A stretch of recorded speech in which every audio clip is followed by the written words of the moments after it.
In this video, I'm going to give you 5 things you should not include on your wedding invitations that you might be tempted to. So let's dive in.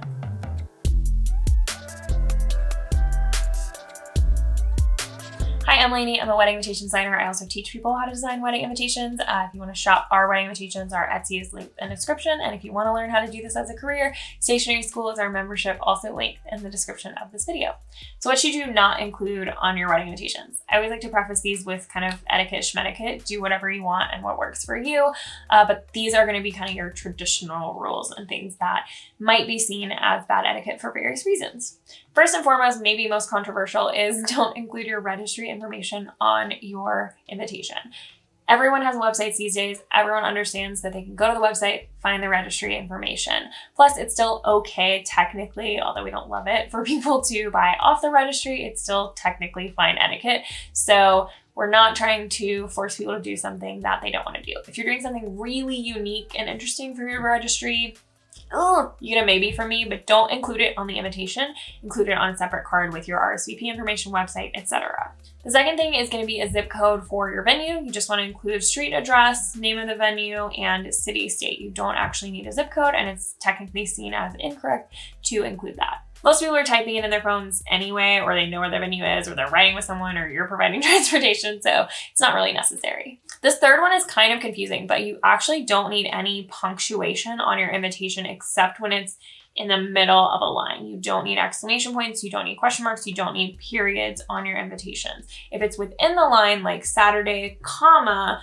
the 23rd of April, of course, include that comma there, but each line break kind of serves as a new sentence or a sentence break to some extent. You don't actually need any periods anywhere in your invitation. I also try to structure like RSVP wording and details wording, which can vary a lot, so that it's not using periods or punctuation either, so that it all seems really cohesive. As kind of an aside, you also don't need to capitalize anything that you wouldn't capitalize in a regular sentence. So even if it's its own line, 2023, for instance, is not capitalized at all. If you don't like the look of it, you can go with an all caps font that kind of makes that rule moot, but in general, it's actually incorrect to capitalize the 2 in 2023.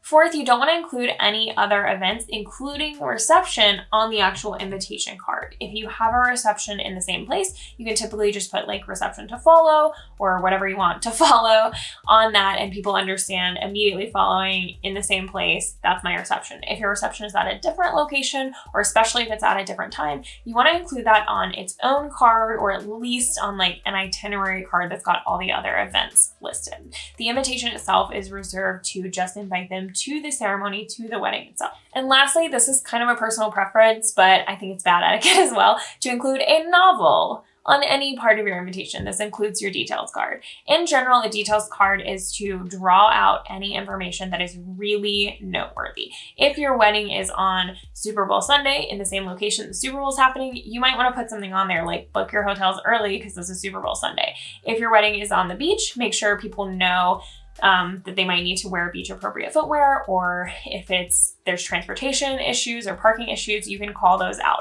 But you don't need to include every accommodation. You don't need to include registry. You don't need to include every event. You can just include the very basics of the things like time, date, and place of an event, and then any other information like dress code or parking instructions for each event. They can find all of that on the website. I also love, if there's nothing super noteworthy and crazy about your wedding, I love a details card that is just go to the website and find everything. Most people know how to do that. And if you have a couple of older guests, of course, you can always call them and say, hey, I wanted you to know these few things that are on the website that you might not have found. So I hope this was helpful. Again, etiquette, schmetiquette, do what's right for you, do what you need to do. However, these are some things that can be seen as a little bit rude or improper for various reasons on your wedding invitations. I hope you'll check out some of our other invitation videos here on this playlist. And if you're interested in becoming a wedding invitation designer, I'm going to link my membership just for you.